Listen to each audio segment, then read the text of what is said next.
Bienvenidos a La Palabra en este miércoles, ya es 23 de octubre del año 2024. Una emisión más a través de LTV, el canal de La Tribuna. Le damos la bienvenida a nuestro invitado de esta noche, un personaje en la vida pública nacional, también política, porque ha estado en puestos que son muy importantes y sensibles para los hondureños. Doctor Carlos Aguilar, bienvenido. Bueno, gracias. Carlos Roberto, ¿verdad? Ese es mi segundo nombre, Roberto. De épocas me decía usted este nombre. Sí. En los años 60, cuando yo nací, era un nombre muy común. Y bueno, mi madre y mi padre hicieron esa combinación de nombres. Ahora yo creo que ya no hay tantos Carlos Robertos como en mi época. Pero sin duda alguna, pues fue un nombre, el Roberto, y hablábamos un poco sobre otros países también que era muy popular. Y bueno, ese fue el nombre que mis padres escogieron. En Brasil, por ejemplo, allá solo lo invierten. El Roberto Carlos es bastante común. Muy común, artista, bueno, los futbolistas famosos que han habido. Y sí, es un nombre, una combinación muy común. Doctor, gracias por acompañarnos aquí en La Palabra. A mí siempre me gusta hablar un poquito de la vida del invitado que tenemos en esta ocasión. Usted de profesión es médico, o sea, es profesional de la medicina. Efectivamente, yo estudié la carrera de medicina en la Universidad Nacional Autónoma de Honduras. Luego hice una especialidad en neumología, en enfermedades respiratorias de adultos, en el Instituto Nacional de Enfermedades Respiratorias de México. Es el instituto probablemente más prestigioso de enfermedades respiratorias en Latinoamérica, la institución donde se hizo el primer trasplante pulmonar en Latinoamérica. Y ha sido un centro donde se han formado infinidad de especialistas de todo el mundo, particularmente de Latinoamérica. Hice mi especialidad allá y luego de eso pues retorné al país y aquí desarrollé mi carrera profesional y académica. De hecho, usted fue presidente, ¿verdad?, en esa área, aquí en el país, en el tórax. Sí, fui presidente de la Asociación Hondureña de Neumología y Cirugía de Tórax, una asociación médica antiquísima, de las primeras asociaciones médicas en el país. Recordemos que antes la neumología se enfocaba mucho en lo que en aquel momento se llamaba la tisiología, que era el estudio básicamente de la tuberculosis. Luego fue evolucionando. De hecho, el Hospital del Tórax en sus inicios era un hospital para pacientes con tuberculosis. Entonces, muchos grandes médicos de la historia de Honduras ejercieron esta especialidad, cirujanos de tórax, médicos clínicos. Y bueno, tuve el privilegio yo también de dirigir esta asociación. Luego, nuestro paso por el Instituto Nacional del Tórax, donde desarrollé prácticamente la totalidad de mi carrera profesional. Ahí pues compartimos con... es una escuela ahí para usted. Indudablemente. Y luego este hospital se convirtió en un instituto cardiopulmonar. Y de hecho es el hospital, el instituto de referencia, es un centro de referencia nacional, exactamente. Doctor, sin duda alguna que mucha gente cuando dice medicina es una carrera bastante larga, pero cuando usted se siente realizado o no se equivocó, ahí es donde dice, vale más que estudie esto. Indudablemente, la medicina, como todas las demás carreras, se convierten por coincidencia o por fortuna para mí en una pasión. Logré hacer de mi carrera el objetivo de vida. Es una carrera que no permite la posibilidad de ser un profesional a medias por las características propias de la carrera. ¿Le tocó, por ejemplo, a usted así como los cuerpos de socorro, un 24 de diciembre, por ejemplo, un 31 o un 1 de enero, que todo el mundo está en familia y usted en alguna operación? Infinidad de veces. Desde que era estudiante de medicina, eso es algo muy común. Nos tocan los feriados, la Semana Santa, y nos tocan también, bueno, las fiestas familiares como la Navidad, sí. Pero también, Raúl, nos tocan momentos dramáticos que marcan la vida de las personas y nos quedan recuerdos. Uno que yo tengo inolvidable. A eso iba a preguntarle, ¿cuál es el que usted más recuerda que día eso me cambió en gran parte mi vida? Bueno, tengo una cantidad de anécdotas, pero quiero recordar un momento que usted acaba de decirlo, y fue el accidente aéreo de los años 80, finales de los años 80, creo que fue en el 88, 89 más bien, cuando se accidentó un avión, creo que en ese momento era Sasa todavía. Sí, Sasa. Ese es muy recordado, ese accidente. Y nosotros, creo que es el de las mesitas, creo que así se llama ese accidente. Yo estaba de guardia en el Hospital Escuela y fue una cosa terrible ver a aquella gran cantidad de personas accidentados. Por supuesto, hubo gente que tristemente perdió la vida. Mutilados. Y los que exacto, y los que estábamos ahí, pues nos tocó atender una gran cantidad de pacientes, llegaron médicos de todas partes y fueron momentos muy difíciles. Indudablemente pasé muchos también circunstancias críticas.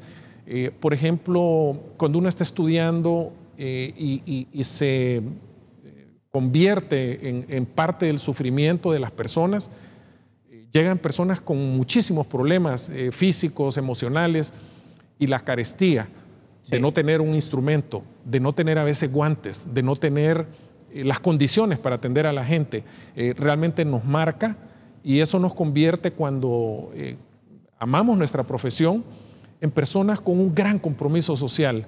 Y yo creo que de ahí, si usted me lo permite, me parece a mí que yo doy el salto hacia la política, porque me doy cuenta que son las políticas públicas las que finalmente deciden hacia dónde se mueve un país. Que deben cambiar. Por supuesto. Entonces yo viví eso desde que yo era un estudiante, y por eso los niveles de frustración que llegamos a tener en el país es justamente por eso. Pasamos años clamando, luchando, y el ejemplo más reciente es la pandemia. Sí, terrible. Teníamos la expectativa de que después de la pandemia nuestro sistema de salud iba a cambiar, que íbamos a empezar finalmente ese sueño largamente acariciado de muchos profesionales de la gran transformación de la reforma del sector salud. Y por ese compromiso social, por esa identificación que tenemos con el sufrimiento de las personas, en mi caso, por lo menos, decidí dar ese paso para buscar un espacio dentro de la política para incidir y lograr esos beneficios. Y ya vamos a hablar de eso, fíjese, porque usted ha ocupado una gran cantidad de cargos, muy importantes todos, pero como le decía, a mí me gusta conocer al personaje. Usted no solo es doctor, también fue futbolista y casi del salto a primera división. Estuve muy cerca, tengo muchos amigos que tenemos muchos recuerdos. Hay algo que yo siempre, cuando hago memoria de mi paso por el Club Deportivo Olimpia, donde jugué desde las categorías menores. Jugó lo que llamamos hoy segunda división, antes solo era Liga Mayor, estábamos hablando con usted extra cámara. Sí. Y usted jugó, o sea, le faltó un paso nada más. Estuve muy cerca y precisamente uno de los recuerdos que se lo voy a decir así, pocas veces he compartido eso, sentía una envidia cuando miraba yo 3, 4 años después a dos compañeros míos de mi promoción de futbolista, me refiero, jugar en el Estadio Centenario en Montevideo, la final entre Olimpia y el Nacional de Uruguay. Hay uno de ellos que es el que más recuerdo yo. Bueno, usted es mucho más joven, pero quizás se acuerda de este compañero que se llama Fernando Tobar. Era de mi generación y lo miré jugando pero es que quizá de volante. Quizá usted decidió también culminar su estudio, porque desde luego. Las dos cosas es bien complicado. Y la gente puede decir, sí, pero o sea, en el fútbol también se demanda. Si usted quiere ser profesional en esa área, bueno, ahora ya se ve de manera profesional, por eso se cuidan y todo, pero eso demanda bastante. Sí, y le cuento que cuando termino la carrera aquí en la universidad y me voy al servicio social a Santa Bárbara, que es donde yo hice mi práctica, mi servicio social, inmediatamente a entrenar con el Real Juventud, que era el equipo. ¿Y sigue todavía ese equipo ahí en segunda división? Sí, sí. Entonces, ¿estuvo en primera también? Estuve en primera. Tengo gratísimos recuerdos de mi vida por el deporte, por el fútbol, y todavía pues sigo siendo un gran apasionado. Tengo muchos amigos con los que vamos a jugar y todavía tenemos afortunadamente la capacidad de jugar. Bueno, yo le preguntaba eso porque la calidad nunca se pierde. Solo hemos coincidido en una potra nada más. Y no, usted se nota que sí tiene toque. Bueno, mire, es algo que yo de verdad lo agradezco a dos cosas. Primero, la genética. Los artistas, los deportistas, todas aquellas habilidades plásticas tienen un componente genético. Sí. Y, por supuesto, la orientación. Mi padre de pequeño, a mi hermano mayor, y a mí nos llevaba a jugar fútbol, nos apoyaba, íbamos con él a los partidos. Eso es importantísimo, el acompañamiento familiar. Y claro, cuando eso se combina con, digamos, en otras circunstancias como las que se miran ahora, canchas adecuadas, entrenadores, Es que los países... Porque usted jugó, por ejemplo, en el Birichiche cuando era de tierra. En el Birichiche cuando era de tierra, había otras canchas famosas que les decíamos las canchas de la Federación, que está ahí pues atrás de la universidad, cerca de lo que es ahora la Villa Olímpica. Ahí estoy seguro que muchas de las personas que ven este programa y que lo deben de estar jugado viendo, ahí, estoy seguro. Han jugado y tienen cantidad de historias de su juventud cuando jugábamos fútbol ahí. Esos torneos navideños. Y se llenaba, a la gente le gustaba. Hay que regresar a eso, doctor. Sí, fíjese que hay instituciones que siguen manteniendo eso. Yo pertenezco todavía y participo en los torneos navideños del colegio donde yo me gradué. Me gradué el siglo pasado y seguimos jugando todavía con mis compañeros colegio, de promoción. Yo igual también en el siglo pasado. O sea, es por las circunstancias. O sea, fue hace poco realmente. La vida solo es un puntito en todo este universo. Claro que sí. Doctor, ¿cómo ve el sistema de salud actualmente?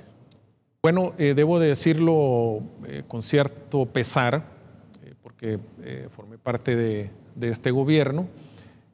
Creo que las carencias se han acrecentado. Creo que las expectativas que se tenían en el sector salud en el sentido de impulsar esa transformación que el país demanda, requiere y que se aceleró y quedó en evidencia durante la pandemia, desafortunadamente no se ha logrado dar ese despegue. Me parece que no se cuenta todavía con un plan claro hacia dónde va el sector salud. Seguimos prácticamente con las mismas líneas en el sentido de tener un sistema casi en su totalidad asistencialista.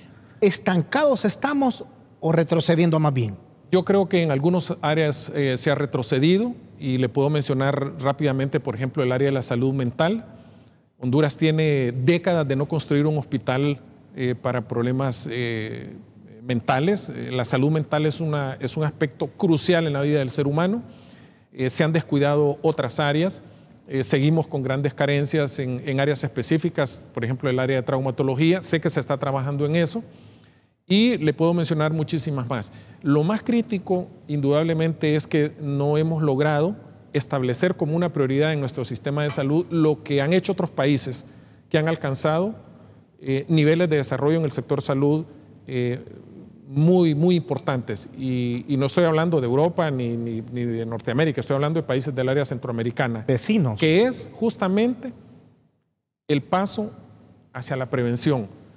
Todo el mundo habla de atención primaria en salud, pero no invertimos en la atención primaria en salud. Seguimos, como le reitero, con ese esquema asistencialista, donde lo más importante son los hospitales.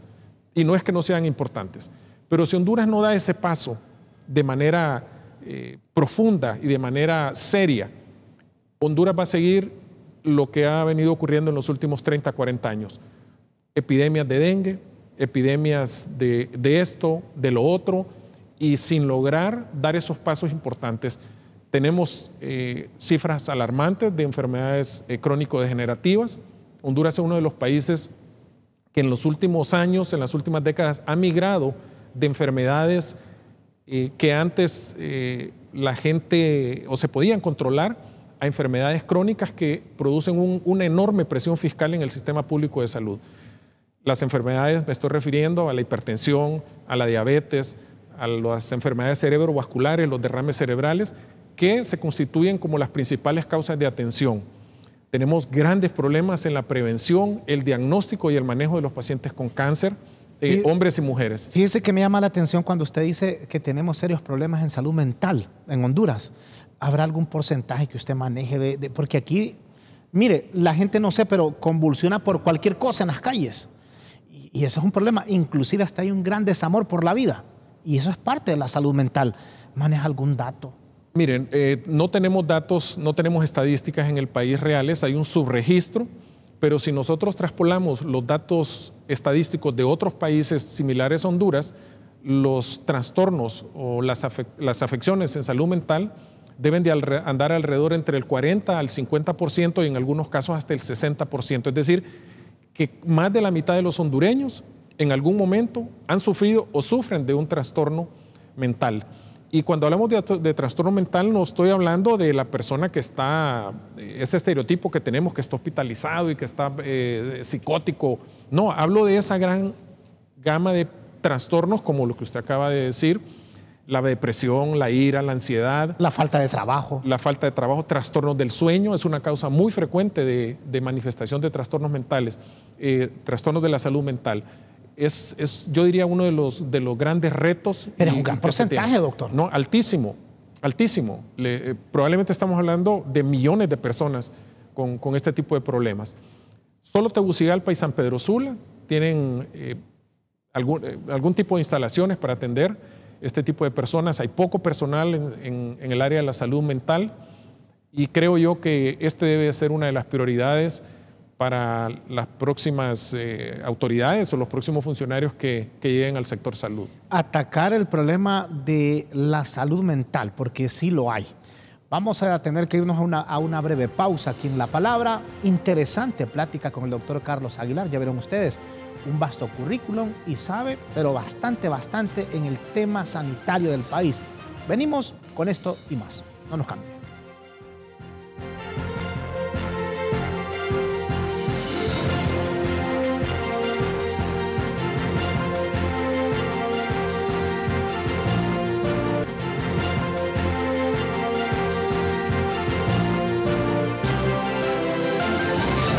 Gracias por seguir con nosotros aquí en La Palabra. Seguimos conversando con el doctor Carlos Roberto Aguilar. Usted en el actual gobierno comenzó en la diplomacia. Recuerdo que lo nombraron como embajador ante Costa Rica y después ante las Naciones Unidas con sede en Ginebra, allá en Suiza. ¿Cuánto tiempo estuvo ahí? Efectivamente, en Costa Rica estuve un poco menos de un año. Y luego se da mi paso o mi traslado a Ginebra, Suiza, donde estuve un poco también menos de un año. En este último cargo ostenté también la representación ante las Naciones Unidas en Ginebra y ante la Confederación Helvética, es decir, el gobierno de Suiza. Luego, pues por algunas decisiones de índole político, se pide mi traslado aquí a Tegucigalpa. Y es cuando yo regreso. Y mi paso por la diplomacia, por las relaciones internacionales, ha sido una experiencia, fue una experiencia enorme donde la posibilidad de poder intercambiar conocimientos, experiencias con personalidades del mundo entero fue un crecimiento muy importante desde el punto de vista profesional. ¿Aprendió ahí el alemán? No aprendí alemán, es muy complicado. Porque ese es el que hablan ahí, ¿verdad? Se hablan como 3 idiomas. Se hablan 3 idiomas, pero el que se habla depende de la zona de Suiza. Sí. Y lo que hablan es suizo-alemán, que no es el alemán. Si no es el alemán en sí, es un suizo-alemán. Un suizo-alemán. Se habla el francés, que en Ginebra es lo que más se habla. Y bueno, hay una parte que habla italiano.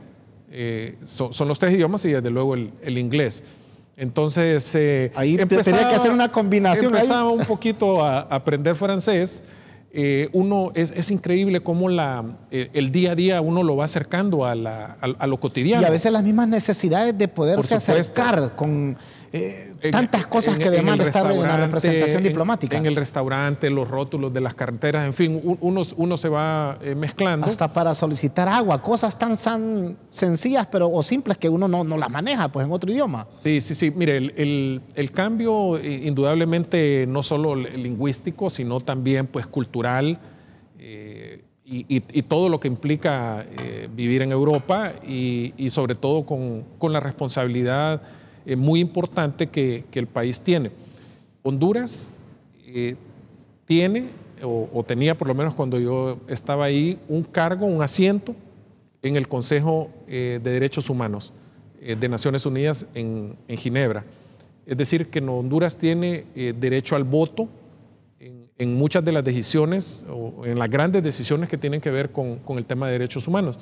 Y eso me permitió también, por supuesto, el intercambio y la convivencia con personalidades de la diplomacia, del mundo de los derechos humanos. Tuve pues una cantidad de reuniones muy importantes. Me tocó acompañar al canciller Reina en muchas de estas reuniones y considero que esa experiencia, que ese paso por la diplomacia fue Bueno, primero pues un enorme privilegio, un enorme honor que la presidenta me brindó y que lógicamente constituye para mí un gran aporte en mi experiencia y en mi formación profesional. Me imagino que, bueno, usted deja la gabacha de médico y se pone la camisa de diplomático, pero después regresa acá y se va al Seguro Social. Ahí estuvo solo 5 meses. ¿Cómo encuentra usted el Seguro Social? Bueno, el Seguro Social, recordemos en qué condiciones se encuentra la institución luego del histórico saqueo que se da durante la administración del Partido Nacional, la cantidad de recursos que se drenaron, algunos expertos lo estiman en más de 5.000 millones de lempiras. Se cree también que la cantidad de personas que fallecieron por múltiples causas directas e indirectas de ese saqueo fue una cantidad importante de compatriotas. Algo descomunal. Por los medicamentos, bueno, se habló mucho de las denominadas pastillas de harina y bueno, una serie de situaciones. Entonces la institución queda con un enorme daño financiero, un enorme daño estructural y un enorme daño reputacional. Llegó una junta interventora, hizo algunos esfuerzos y se logra empezar a que el Seguro Social empiece a reflotar la institución. Pero hizo buen trabajo la junta interventora en el Seguro Social. Yo creo que hizo cosas que fueron positivas. Creo que no todo fue obviamente lo que se esperaba. Creo que se pudo haber hecho mucho más porque gozaban y durante muchos años de esa fuerza que se necesita para sacar una institución adelante. Es decir, no había una junta directiva, es decir, que los interventores tenían casi que plenos poderes para tomar decisiones y eso pues en ocasiones es una ventaja porque la gestión burocrática muchas veces impide que las instituciones... Pero cuando usted llega como director, avancen. ¿llega con poder usted para hacer los cambios que realmente necesitaba el Seguro Social? Yo diría que parcialmente. Antes de que yo llegara ya habían pasado dos directores antes que yo y a mí me toca pues trabajar con una junta directiva que es la máxima autoridad del Seguro Social. La junta directiva, pero el director puede llevar la voz cantante de lo que se quiere hacer. Bueno, digamos que claro, la parte administrativa le corresponde a la dirección ejecutiva, pero las decisiones finales las toma la junta directiva. Las toma la junta directiva. El director en la junta directiva no tiene voto. No tiene voto. Y para mí esa es una de las grandes limitaciones, porque al final el director puede tener muchas ideas, mucho apoyo, mucha fuerza, mucho entusiasmo. ¿La junta directiva, pero, por cuántas personas está compuesta? Por 9 personas. Está integrada por 2 representantes del gobierno, el Ministerio del Trabajo, privada, que lo preside, la Secretaría de Salud, 3 representantes de la empresa privada, 3 representantes del sector obrero y un representante del Colegio Médico. Y cuando van a votar, ellos son los que deciden. O sea, el director ejecutivo no vota. Puede proponer, pero no vota. Exactamente, exactamente. Y eso, la experiencia que yo ya tenía, porque yo formé parte de esa junta directiva, primero como representante del Colegio Médico en el año 2000, recuerdo en el gobierno. Uno, sí, un representante, sí. ¿Y usted era el representante? Un suplente. Yo era el representante en el gobierno del presidente Maduro. Y también fui representante cuando fui ministro de Salud, también estuve en esa junta directiva. Entonces conocía muy bien cómo funcionan esas juntas directivas. Yo siento que un director ejecutivo de una u otra manera está atado también. Totalmente. Y esa es una de las grandes limitaciones que tiene esta institución. Tiene sus ventajas y sus desventajas, pero fundamentalmente yo creo que el director ejecutivo debería tener un papel más protagónico en algunas decisiones, porque pienso que quien más conoce el día a día es el director ejecutivo y su equipo de trabajo.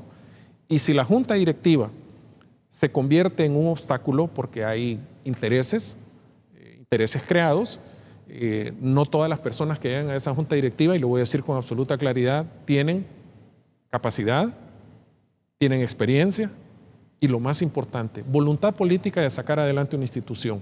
¿Y está politizada esa junta directiva o no? Yo pienso que sí. Yo pienso que sí. Hay personas en las juntas directivas que tienen una clara visión partidaria. Una línea política bien definida. Absolutamente. Y de otros intereses. Pero estamos hablando de temas de salud que no debería ser así. O sea, debería verse la necesidad y no la política. Pero le quiero destacar algo. El Seguro Social, como está actualmente, que yo ahí también tengo un criterio sobre lo que debería de pasar con la seguridad social, es una institución que combina la atención sanitaria, que combina las ayudas a los trabajadores por discapacidad, por enfermedad, y también las pensiones. O sea, es una combinación de salud y de recursos financieros. Entonces, el Seguro Social se deviene en una institución que tiene una enorme cantidad de obligaciones y, por ejemplo, el régimen de invalidez, vejez y muerte, que es como donde más recursos hay, el director ejecutivo o la institucionalidad tiene una enorme responsabilidad porque ahí están las pensiones de miles de asegurados. Y entonces se necesita, en mi opinión, separar ese régimen de pensiones y convertirlo o reformarlo en una instancia que se dedique exclusivamente al manejo de las pensiones. Fíjense que quizá no fue asombro cuando a usted lo nombran como director del Seguro Social, porque la gente que lo conoce a usted sabe que conoce del tema, que sabe del sistema sanitario. En enero se da la noticia, aquí la dimos a conocer también como todos los demás medios, pero lo que sí nos causa sorpresa es que en mayo usted se va. ¿Por qué se fue? Bueno, la razón fundamental es que teníamos muchos planes, fundamentalmente lo que nosotros denominábamos la expansión de la seguridad social en Honduras. Y eso significaba que queríamos que la cobertura del Seguro Social se incrementara.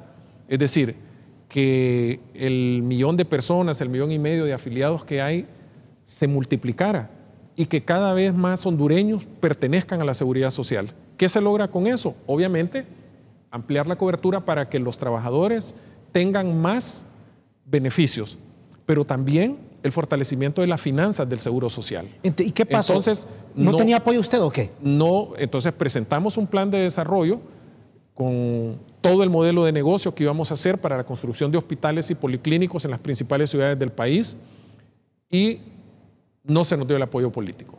Y en ese momento yo tomo la decisión y reflexiono y me cuestiono si yo vine a esta institución para transformarla, para impulsarla, para renovarla, para reflotarla y no tengo el apoyo.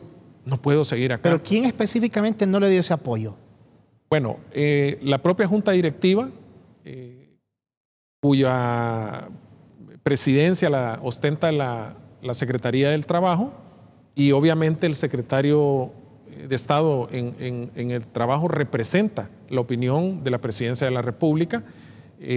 Hubo un vacío y falta de apoyo para este proyecto que a mi juicio sigue siendo uno de los grandes retos para el Seguro Social, porque la última vez que se construyó un hospital fue a principios de los años 80. Pero cuando usted me dice la construcción de hospitales, del Seguro Social, o sea, si usted me lo pregunta a mí, o sea, no es de ser experto, eso me parece que es bueno.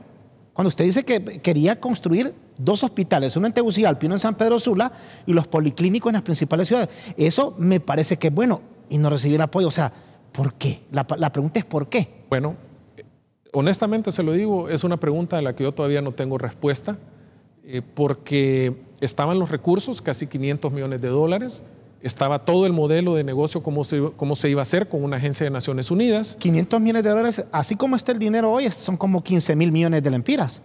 Una cantidad de recursos con la que se podía construir los hospitales, equiparlos, echarlos a andar y darle sostenibilidad. ¿Y ese dinero ahí está hoy todavía? Ese dinero ahí está.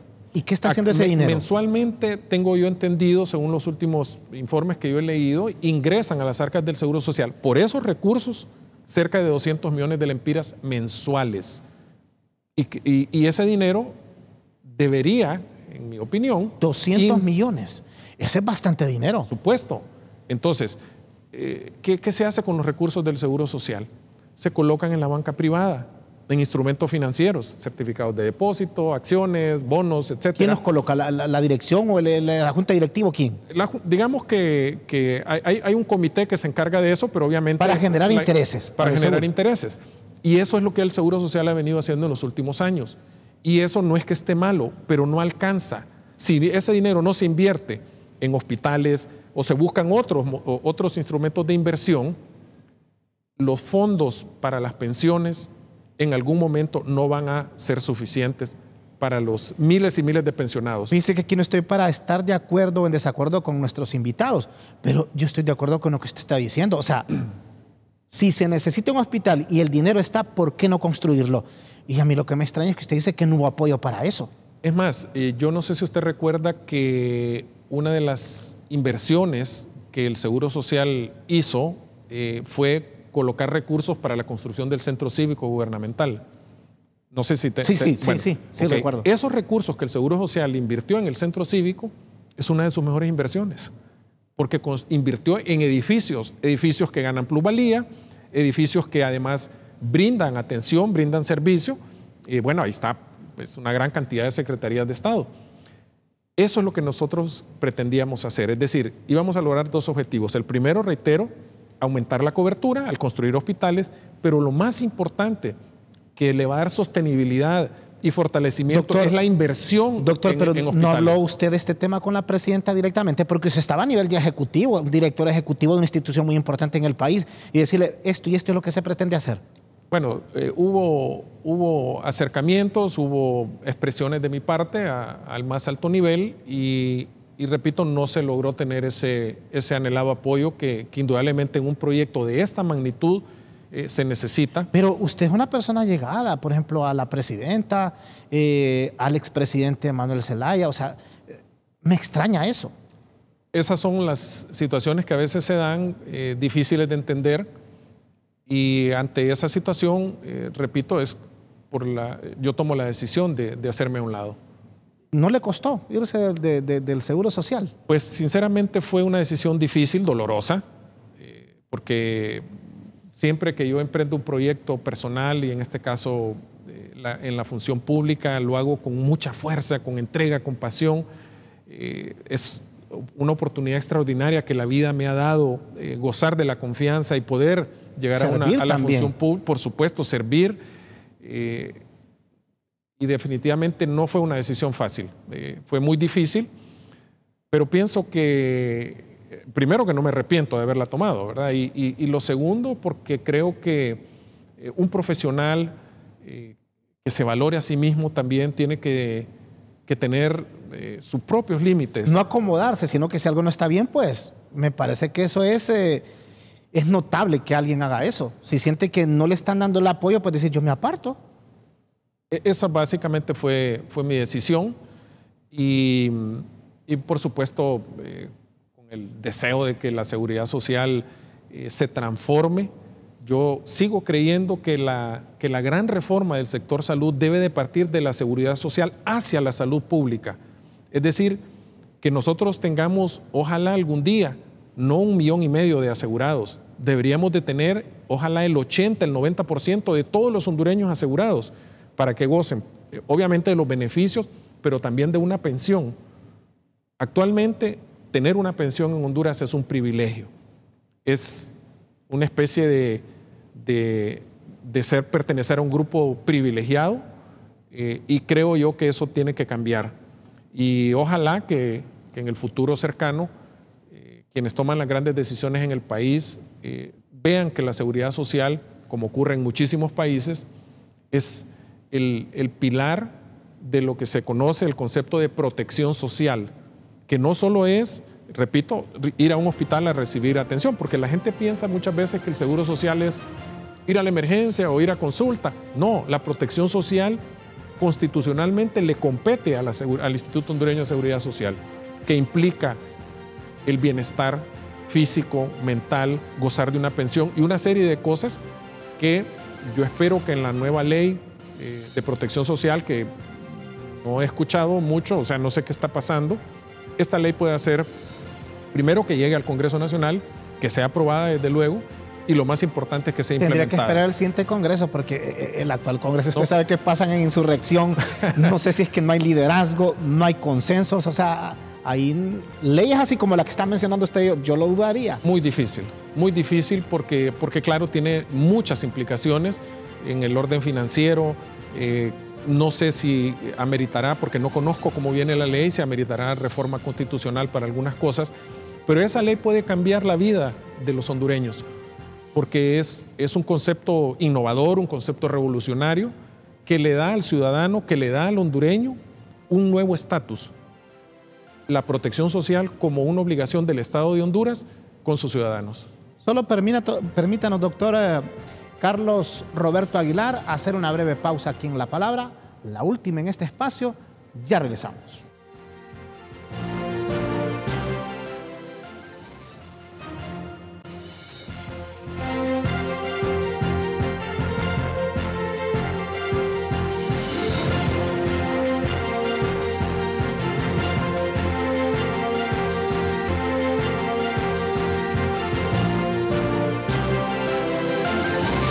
Estamos en la parte final de La Palabra, hablando con el destacado profesional de la medicina, muy reconocido en el país, por cierto. Fue secretario de Estado en el despacho de salud del 2007 al 2009, si no me equivoco, doctor. Sí, fue cuando el golpe de Estado.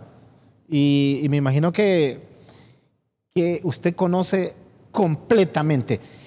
Yo escuché después de que usted renuncia como director del seguro porque no encontró apoyo.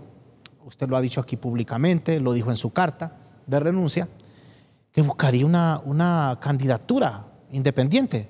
Sería buscando la presidencia de la República. Sí. ¿Qué pasó? Bueno, a raíz de mi salida del Seguro Social, muchas personas a nuestro alrededor, gente inclusive que no la conocía personalmente, se nos acerca, empresarios, políticos, inclusive de militantes de los partidos legalmente inscritos en el país. ¿De diferente militancia? De diferente militancia. Y la gran mayoría, gente sin partido político, sin fidelidad partidaria expresa. Y nos hacen esa propuesta, lo sometemos a una discusión, a un análisis con las personas con mucha experiencia en este tema. Su papá conoce muy bien del tema electoral en Honduras. Indudablemente analizamos ¿Lo consultó con él? Por supuesto. ¿Qué le dijo él? Valoramos que, dadas las circunstancias que estaban en el país, la posibilidad de una candidatura independiente podría tener un muy buen suceso, partiendo del hecho que más del 50% de la población hondureña no tiene una identidad partidaria definida, que el país carece de liderazgos nuevos, que el ambiente político es más de lo mismo y sobre todo la necesidad de impulsar un proyecto político que promoviera fundamentalmente tres cosas: la prosperidad del pueblo hondureño, lo segundo, la paz del pueblo hondureño, y lo tercero, la reconciliación de la sociedad hondureña. ¿Cómo se logra esto? Pues indudablemente con un concepto fundamental que lo hemos visto en muchos países, que es la profesionalización de la política. Creemos nosotros que gran parte del atraso, del desarrollo y de la situación en el que estamos en Honduras en relación a los demás países de Latinoamérica se debe a que muchas de las personas que han llegado a dirigir instituciones, secretarías de Estado, congresos nacionales, etcétera, son personas sin capacidad, son personas sin compromiso y, lo más grave, sin ética. La ética y la profesionalización de la política son, a nuestro juicio, las dos herramientas que pueden hacer que un país como Honduras pueda salir adelante. ¿Será posible eso acá? Profesionalizar la política, tomando en cuenta que ellos mismos son los que toman decisiones. Y ya profesionalizando la política, muchos de ellos no regresarían, por lo mismo que está diciendo usted. Exactamente. Llegan por circunstancias. Ese es el desafío. Por eso creíamos nosotros que las circunstancias eran propicias para intentar un proyecto político de esta naturaleza. ¿Y cuándo usted depone decir no, entonces no, o no es el momento? ¿Cuándo decide? Empezamos a caminar, empezamos a tener conversaciones, a hacer visitas en varios lugares del país, y ese apoyo inicial que se nos había prometido por muchos sectores, sectores importantes, estoy hablando de varias ciudades del país, se va diluyendo y se van dando otras circunstancias y valoro junto con el equipo que me acompañaba o que me acompaña todavía, dejar en suspenso esta aspiración. No es que depone por completo, o sea... No, por supuesto que no. Pero para este próximo proceso ya no.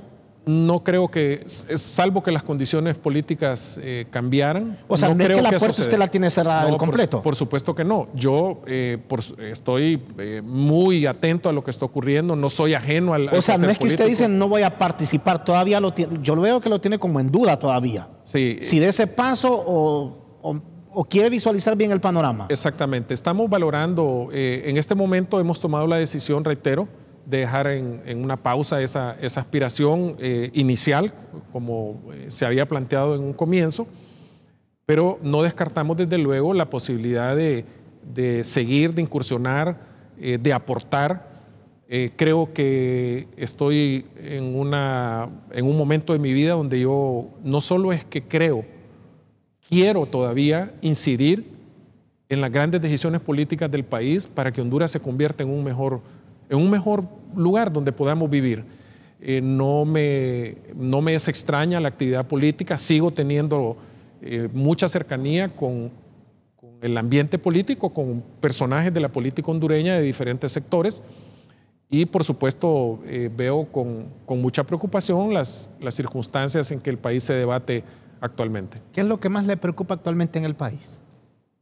Sí, desde el punto de vista político, me parece que esa sensación de incertidumbre, que no sabemos exactamente qué va a pasar, que hay mucho ruido con el tema de si habrán o no elecciones como todos deseamos, me refiero a la transparencia del proceso electoral, si las condiciones de un proceso electoral ordenado se van a dar, y estoy hablando no solo de las elecciones generales, estoy hablando de las elecciones primarias, que como todos sabemos las manejan los partidos políticos, y esto significa que el riesgo de que puedan haber fraude y otro tipo de cosas en las elecciones primarias es sumamente alto. Para mí esa es la principal preocupación. ¿Su deseo cuál es? Al menos el deseo del doctor Carlos Aguilar en este tema. Yo quisiera aportar con mi experiencia, con mi conocimiento, con mi vocación de diálogo, con mi actitud conciliadora en muchos temas, porque creo que habemos una enorme mayoría de hondureños que lo que deseamos es tener un país mejor, que lo que anhelamos, y aunque suene trillado, pero es la realidad, es que nuestros hijos o nuestros nietos puedan tener un país donde haya oportunidades, que pare la migración, que nuestros jóvenes no se vayan del país, esa cantidad inaceptable de hondureños jóvenes, mujeres, niñas que se van del país por no tener una oportunidad en un país que todos lo decimos, extraordinariamente rico, lleno de posibilidades. Estamos a un par de horas de la principal potencia económica del mundo, tenemos 2 mares, es decir, una enorme cantidad de condiciones que Honduras debería estar en otro momento, en otro estadio de desarrollo, y ahí es donde yo quiero aportar. Y en ese sentido, mi aspiración es justamente eso. No veo, y eso para reafirmar mi decisión de observar un poco antes de tomar una decisión, cuál es el camino que Honduras va a seguir. Si vamos a seguir con lo mismo, con lo tradicional, con el 97% de los funcionarios actuales, me refiero a diputados y alcaldes, reeligiéndose, o si va a haber la posibilidad de que nuevas figuras, que nuevos liderazgos, bajo una visión diferente, puedan llegar a ocupar los principales cargos en el país. ¿Por qué será que aquí la gente es tan tradicional y siempre vota por lo mismo? O sea, reeligen un diputado 3, 4, 5 veces. Somos un país con una enorme tradición conservadora. Honduras es de los países, como decía mi maestro Víctor Mesa, en paz descanse, Honduras llega tarde a los grandes cambios y se va temprano. Y hay innumerables ejemplos, y le voy a mencionar uno. Hasta hace 1 año y medio en Honduras estaba criminalizada la píldora del día después. 185 países en el mundo la usan y Honduras no.